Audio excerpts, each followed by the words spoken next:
반갑습니다. 김용민의 주식 랭킹입니다. 저희 주식 랭킹에서는 개인 투자자분들께서 증시 현 시점 반드시 주목하셔야 되는 내용과 그에 따른 수혜 종목군들에 대해서 자세하게 설명드리고 있습니다.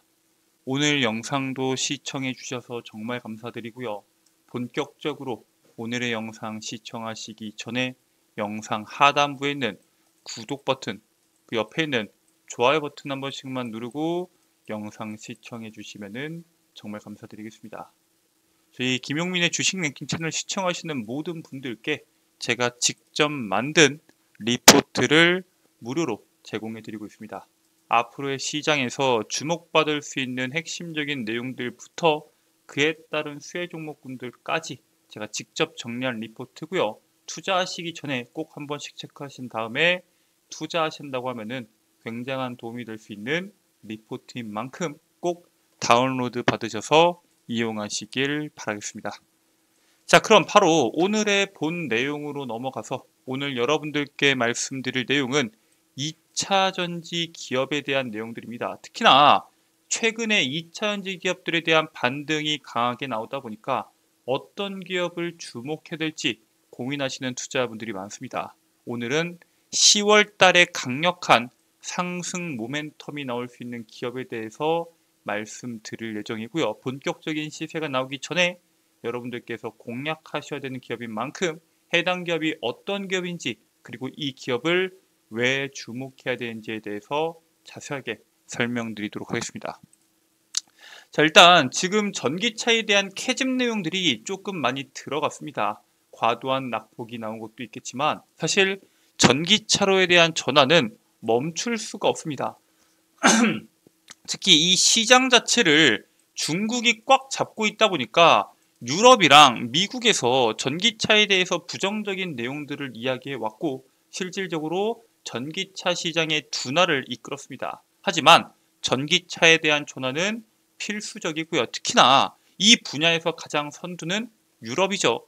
내연차는 퇴출이 생각보다 더 빠르게 나오고 있다. 이것도 문제가 될 수 있다. 라고 반대하는 기업들이 굉장히 많지만 그럼에도 불구하고 유럽은 그 정책을 강행하고 있습니다. 유럽이 지난해 7월에 2035년부터 내연차를 아예 팔 수 없게 하는 법안을 추진했죠. 사실 미국 같은 경우에도 2032년도 전기차 판매에 대한 비율을 약 67%까지 높이겠다라고 이야기했는데 이렇게 서두르고 있는 미국보다도 더 빠른 게 바로 유럽의 정책입니다. 사실 유럽 쪽에서 내연차 분야를 꽉 잡고 있는데 꽉 잡을 수 있는 이유 중에 하나가 벤츠도 140년 역사죠. BMW도 100년 역사입니다. 즉 100년 이상의 역사를 가지고 있는 기업들이 시장을 꽉 잡아왔는데 그런 기업들이 내연기관차를 퇴출하고 전기차 시장으로 넘어가게 되면은 이렇게 급격하게 넘어가게 되면은 우리가 살아남기가 쉽지가 않다라고 반발을 했지만 유럽에서는 이러한 정책을 강행하고 있습니다. 이렇게까지 반발할 수밖에 없는 게 100년의 역사의 가장 핵심이 엔진이죠. 근데 전기차 같은 경우 어때요? 엔진이 필요가 없습니다. 그래서 그러한 강점이 없어지면서 독일 3사, 유럽에 있는 자동차 기업들이 유럽에서뿐만 아니라 최대의 자동차 시장인 중국에서도 고전을 면치 못하고 있습니다. 그래서 앞으로 저 유럽에서는 이 정책 자체를 조금 속도를 줄이려고 할까 아니면은 보조금을 통해서 유럽 업체들을 살리기 위해서 돈을 쏟아부을까 여러 가지에 대한 추측들이 나왔었는데 지금은 중국과 유럽이 전기차 관세 분쟁을 피할 수도 있다라는 내용들이 나옵니다. 사실 이게 이렇게 피해지게 되면은 문제가 되는 게 중국에 있는 완성차들이 유럽 시장에 진출해서 판매량이 확 증가해버리면은 원래 유럽이 준비했었던 2035년 내연차 판매 금지가 현실화가 될 수가 있습니다. 사실 완성차 업체들이 전기차를 만들지 않아서 판매가 많이 진행이 되지 않고 생각보다 지연이 돼야지 이러한 정책들이 후퇴할 수가 있는데 중국이 들어오게 되면은 이러한 문제들이 시장에서 현실화될 수 있고요. 이유가 중국산 전기차에 고율 관세를 부과하는 결정을 앞두고 중국과 협상이 막바지에 들었습니다. EU 집행위원회가 중국은 유럽으로 수출하는 전기차의 판매가 하한선을 자발적으로 설정하겠다라는 중국 측의 제안에 현재 다시 논의가 진행되고 있고요. 지난 25일 상계 관세 부과 여부를 확정하기 위한 EU 회원국들의 투표도 연기가 되면서 실질적으로 협상이 타결될 가능성을 열어둔 상황입니다. 새로운 투표 날짜가 결정되진 않았는데 빠르면은 다음 주에 진행될 것으로 예정이 되고 있고요. 중국 완성차들이 유럽 시장에 관세에 대한 고율 관세를 피해서 진출하게 된다라고 하면은 전기차에 대한 도입 속도가 더 빨라질 것으로 예측이 됩니다. 그리고 중국의 유럽 진출에 대한 장악력, 영향력 자체는 이번에 우버와의 협업을 통해서 더 커질 것으로 보고 있어요. 중국 비아디가 우버와 협업을 통해서 유럽 전기차에 대한 영향력을 확장을 준비하고 있죠. 비아디는 우버와 협의를 거쳐서 약 10만 대 규모의 전기차를 공급할 예정입니다. 이 방식이 리스 방식으로 제공해서 운영될 예정이고요. 당연히 양쪽에게 모두 다 이득이긴 합니다. 우버의 운전자들은 준수한 성능을 가지고 있는 전기차를 훨씬 더 저렴하게 공급받을 수 있고요. 비아디 같은 경우에는 원래 중국 전기차에 대한 부정적인 인식이 있죠. 비아디는 저렴해서 타는 자동차다라는 인식 자체를 바꿔줄 수 있을 정도로 홍보할 수 있다라는 강점을 가지고 있습니다. 그리고 비아디가 우버가 전기차 공급에서 끝내는 게 아니라 자율주행 혹은 전기차 관련 부분에서 여러 가지에 대한 연구, 개발에 대한 협력도 약속을 하고 있는 만큼 중국 기업들이 유럽 시장에서에 대한 영향력을 확장이 생각보다 더 강할 수 있다라는 사실에 대해서 주목하실 필요가 있습니다. 당연히 우리나라 기업들도 유럽에 나가서 전기차에 대한 판매 확대를 위해서 여러 가지에 대한 시도를 하고 있지만 사실 우리나라 기업이 주목해야 되는 시장은 어디예요? 1차적으로 가장 주목해야 되는 시장은 당연히 미국 시장입니다. 미국 전기차에 대해서 주목을 해야 되는데 특히나 이번에 미국에서 바이든 행정부가 중국산 전기차와 철강, 알루미늄 제품에 대해서 대폭적인 관세 인상을 시행했습니다. 특히나 중국산 전기차 같은 경우에는 관세를 무려 102.5%, 철강과 알루미늄 제품에 대해서는 약 25%에 대한 관세를 적용하게 됩니다. 기존 대비해서 약 4배 그리고 3배를 인상시키는 거기 때문에 사실상 중국 전기차가 미국에서 한국 기업들과의 경쟁이 되는 것은 거의 불가능에 가깝다라고 보시면 됩니다. 1차 관세 인상 대상 품목에서는 태양전지, 배터리, 주요 광물 등이 포함되어 있고요. 태양전지 같은 경우에는 50%, 배터리 및 광물에는 25% 이상의 관세율이 적용이 됩니다. 2025년 1월 1일, 내년 1월 1일에는 2차 인상이 준비되어 있고요.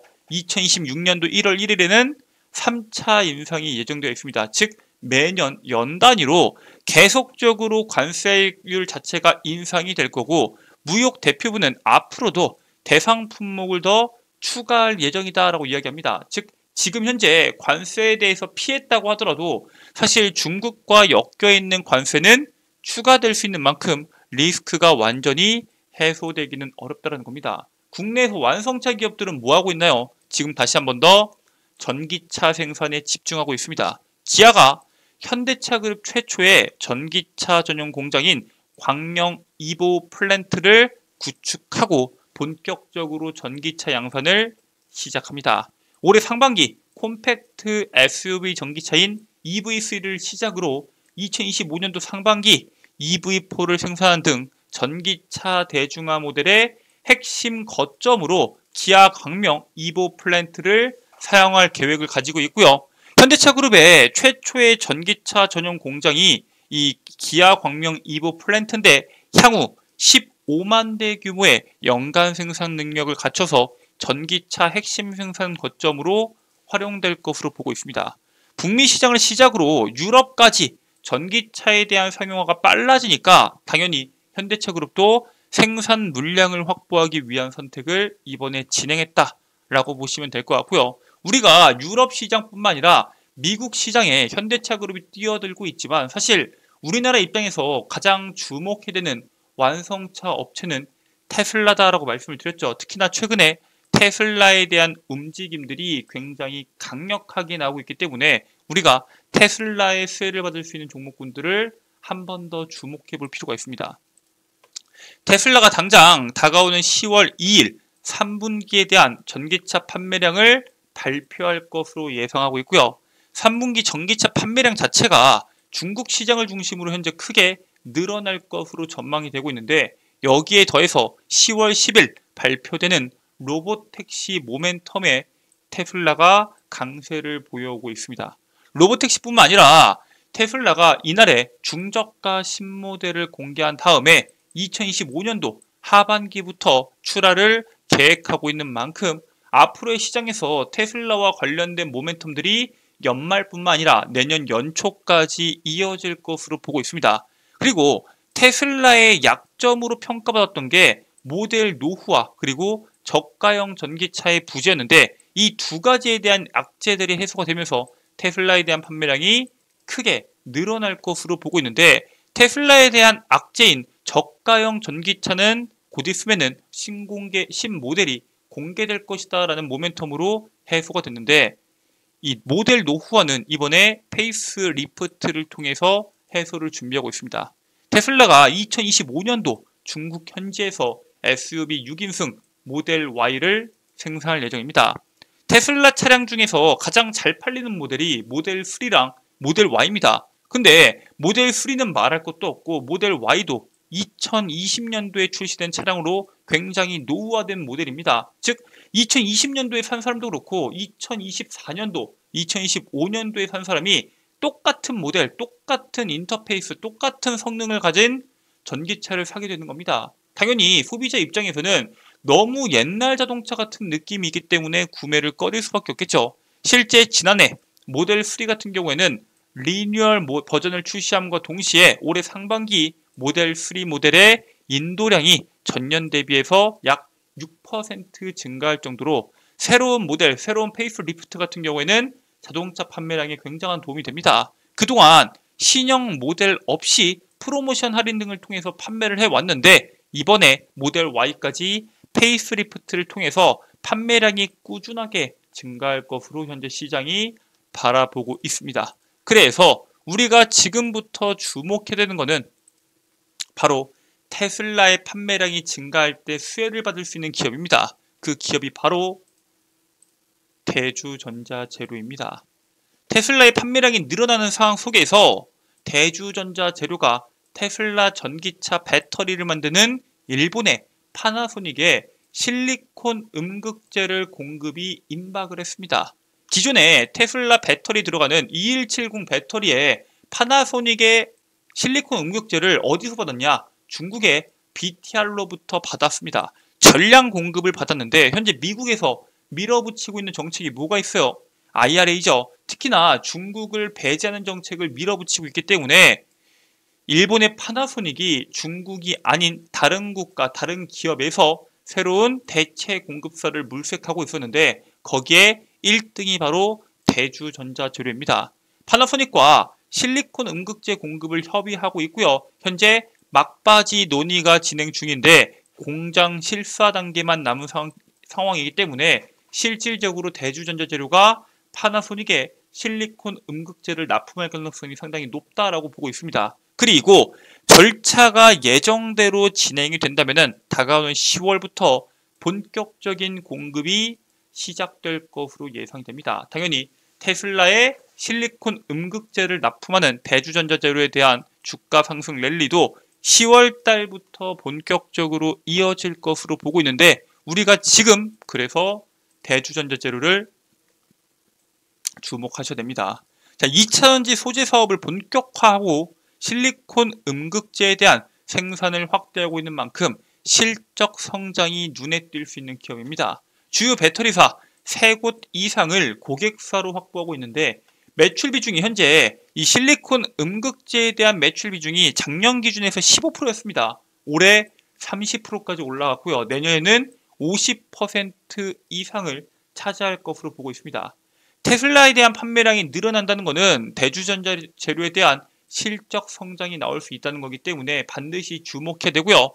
파나소닉과의 계약이 성사가 되면은 테슬라향 실리콘 음극재 매출이 꾸준하게 앞으로도 계속 발생할 수 있는 만큼 실적 성장에 주목해 볼 필요가 있습니다. 실질적으로 이런 기업들은 한번 공급사를 정하게 되면은 꾸준하게 5년, 10년씩 공급사를 유지하기 때문에 특별한 모멘텀을 여러분들께서 굳이 다른 데서 찾으실 필요 없고요. 앞으로에 대한 실적이 기대되는 대주전자재료를 주목하시길 바라겠습니다. 자, 이렇게 오늘 여러분들께서 주목하셔야 되는 기업에 대해서 설명을 드렸는데 해당 기업 말고도 반드시 주목하셔야 되는 이슈가 있습니다. 바로 앞으로의 시장에서 주목받을 수 있는 2024년도 하반기 주도 업종에 대한 총정리집입니다. 해당 리포트 다운로드 받는 방법에 대해서 지금부터 설명을 드릴 건데 지금 여러분들께서 보고 계신 영상 하단부에 보시면은 더보기란이 있을 겁니다.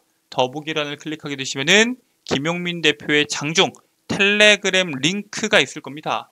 해당 링크를 여러분들께서 클릭하셔서 텔레그램에 접속하게 되시면은 이와 같이 우측 상단에 2024년도 하반기 핵심 자료집을 PDF로 다운로드 받으실 수 있도록 제가 직접 업로드를 시켜놨습니다. 100% 무료로 여러분들께서 다운로드 받으실 수 있는 만큼 꼭 다운로드 받으셔서 투자에 참고하시길 바라겠고요. 해당 내용 말고도 제가 직접 여러분들께 제공해드리는 핵심 자료집을 말고도 여러분들께서 매일매일 체크하셔야 되는 장전 급등 뉴스도 함께 제공해드리고 있습니다. 매일 시장에서 종목군들이 등락폭이 나오면서 오늘 어떤 이슈를 주목해야 되고 그 이슈에 따른 수혜 종목이 뭐가 있는지 못 찾으시는 분들이 있습니다. 수많은 뉴스들 중에서 오늘 당장 주목하셔야 되는 핵심적인 뉴스와 그에 따른 수혜 종목군들을 제가 직접 8시 30분 이전에 정리해서 여러분들께 공유해드리고 있습니다. 그리고 장중에 갑작스럽게 발생하는 급등주들 왜 급등했는지 그에 따른 재료는 뭐가 있는지 관련된 종목은 뭐가 있는지를 제가 직접 정리해서 여러분들께 정보를 공유해 드리고 있습니다. 마지막으로 매일 장이 끝나면은 오늘 시장이 어땠는지 앞으로의 시장이 어떻게 될 건지 그리고 그에 따른 여러분들의 투자 전략은 어떻게 되는지까지 여러분들께 자세하게 공유해 드리고 있습니다. 여기 있는 모든 내용들 100% 무료고요. 평생 여러분들께 연구 소장하실 수 있는 자료집까지 함께 제공해 드리고 있는 만큼 해당 내용들 꼭 확인하셔서 투자에 도움이 되시길 바라겠습니다. 자, 오늘 준비된 내용은 여기까지고요. 저는 다음 영상에서 여러분들께 더 좋은 도움되는 영상으로 돌아오도록 하겠습니다. 끝까지 시청해 주셔서 감사합니다.